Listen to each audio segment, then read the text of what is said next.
अमर ज्योति जी, आज रविदास जयंती पे आप जो है कि आज महाबलीपुर में हैं, क्या कुछ कहेंगे? देखिए, हम यही कहेंगे कि संत रविदास ने जो मानवतावाद के लिए संदेश दिया पूरे विश्व को, भारत को, दुनिया को, वो संदेश को इंसान को अपने जीवन में उतारना चाहिए। उन्होंने इस देश में तमाम जो पाखंडवाद था, उस पाखंडवाद के खिलाफ जो उन्होंने अपने दोहों के माध्यम से प्रहार किया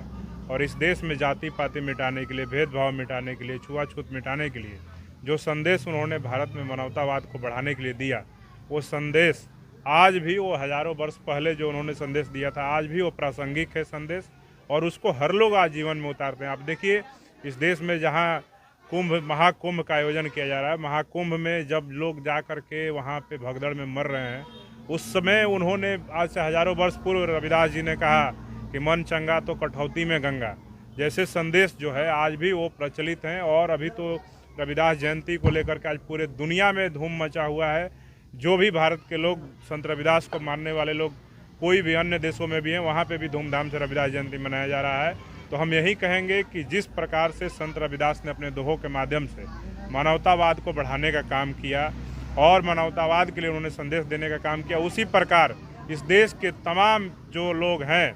चाहे वो किसी भी जाति, किसी भी धर्म के हों, वो सब लोग जाति पाति को भूल करके मानवतावाद का जो संदेश है, संत रविदास के जो संदेश हैं, उसको जीवन में उतारने का काम करें, तभी जा करके आपका जीवन सफल हो सकता है। अगर आप किसी को अपने से नीचा समझेंगे, किसी जाति को अपने से छोटा समझेंगे, किसी के साथ छुआछूत करेंगे, भेदभाव करेंगे, तो हमको नहीं लगता है कि आप जीवन में सफल हो सकेंगे। जब आप मरने के कगार पे होंगे तो आपको बहुत पश्चाताप होगा कि हम अपने लोगों के साथ किस तरह से भेदभाव किए, छुआछूत किए, उनके साथ ऊंच नीच का भावना रखें। तो हम यही कहेंगे कि संत रविदास जी ने जो अपने दोहों के माध्यम से संदेश दिया, उसको सबको जीवन में उतारना चाहिए। अमर ज्योति जी, बिहार में बिहार विधानसभा चुनाव होने हैं, ऐसे में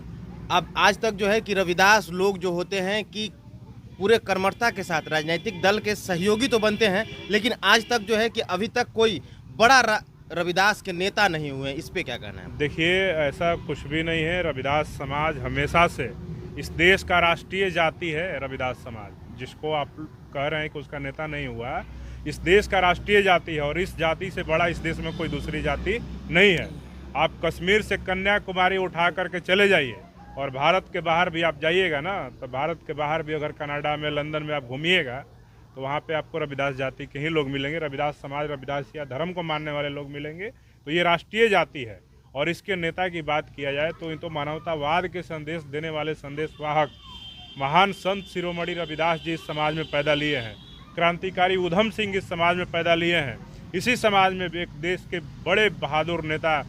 जगजीवन राम जी पैदा लिए हैं, जिन्होंने आजीवन इस देश के उच्च पदों को सुशोभित करने का काम किया और हमेशा इस देश के विकास के लिए उन्होंने अपना योगदान देने का काम किया। इस समाज ने मान्यवर साहब कांसी राम को पैदा किया है और ये समाज का इतिहास गौरवशाली रहा है। और अभी का जो परिप्रेक्ष्य है, आप देखिए, किसी समाज का एक बेटा जिसका नाम है चंद्रशेखर आज़ाद, संसद में अकेला अपने दम पर, बिना किसी भी गठबंधन के, बिना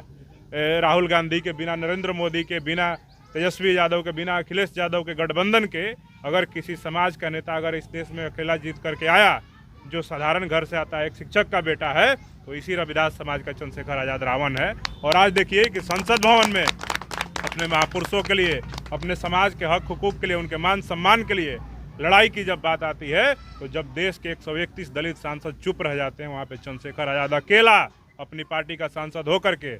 संसद के लोकसभा स्पीकर के आंख में आंख डाल करके, और वहाँ प्रधानमंत्री बैठे रहते हैं, गृह मंत्री बैठे रहते हैं और देश के तमाम बड़े बड़े मंत्री बैठे रहते हैं, उनके आंख में आंख डाल करके सरकार को चेतावनी देते हुए अपने समाज के हक हुकूक की आवाज़ उठाने का काम करता है। तो ये समाज लीडरशिप विहीन नहीं हुआ है। इस समाज में आने वाले समय में चंद्रशेखर आज़ाद ने जो मुहिम छेड़ा है, इसी समाज में बिहार से भी, हर जिला से, हर प्रखंड से इस समाज का नेता तैयार होगा और बिहार के नेतृत्वकर्ता आने वाले समय में बनेगा। और बिहार के राजनीतिक दलों को भी मैं कह देना चाहता हूं कि जिनको भ्रम है कि दलित समाज के लोग सिर्फ वोट देने के लिए हैं, तो भ्रम खत्म कर लें। इस 2025 के चुनाव में अगर इस समाज को मुख्यमंत्री कोई बने, अगर उप मुख्यमंत्री नहीं बनता है दलित समाज से, तो भ्रम में रहे कि कोई सत्ता में वापस आ जाएगा। चलते चलते एक सवाल बनता है कि आखिरकार इस बार जो बिहार में विधानसभा चुनाव हो रहा है, रविदास समाज किसके तरफ होंगे, किस तरफ से समर्थन देंगे? ये समाज आप अपने माइक के माध्यम से जाकर के ओपिनियन करा लीजिए कि उनके समाज का नेता कौन है। और ये पूरा समाज भीम आर्मी का सुरक्षा कवच के तौर पे देखता है। भीम आर्मी कभी भी समाज पे शोषण अत्याचार अन्याय हुआ है पूरे बिहार के अंदर तो मजबूती के साथ अपने समाज की लड़ाई लड़ने का काम किया है। और ये समाज के लोगों को पता है कि भीम आर्मी ने बिना किसी साधन संसाधन के जब 8 दिसंबर को पटना के मिलर स्कूल में चंद्रशेखर आज़ाद जी ने भीम आर्मी ने जब रैली बुलाई तो ये समाज पूछिए पूरे बिहार में उठा करके, किसी को गाड़ी नहीं दिए थे हम लोग, किसी को पैसा नहीं दिए थे, किसी को शराब नहीं दिए थे, किसी को मुर्गा नहीं खिलाए थे, लेकिन हजारों हजार के संख्या में पहुंच करके भीम आर्मी के सम्मान को बढ़ाने के लिए और चंद्रशेखर आज़ाद के साथ खड़ा होकर के मजबूती के साथ मिलर स्कूल में हजारों की संख्या में वहाँ पे हाउसफुल कार्यक्रम हुआ था, जिसको देख करके यहाँ के बड़े बड़े पक्ष और विपक्ष के राजनीतिक दलों के नेताओं के पेट में मरोड़ उठने लगा। तो ये समाज आने वाले समय में देखिएगा कि भीम आर्मी के साथ खड़ा होकर के ये समाज अपना हक हकूक छीनेगा, अपना नेता तैयार करेगा, अपना सांसद, अपना विधायक, अपना मंत्री, मुख्यमंत्री तक बनाने का काम करेगा।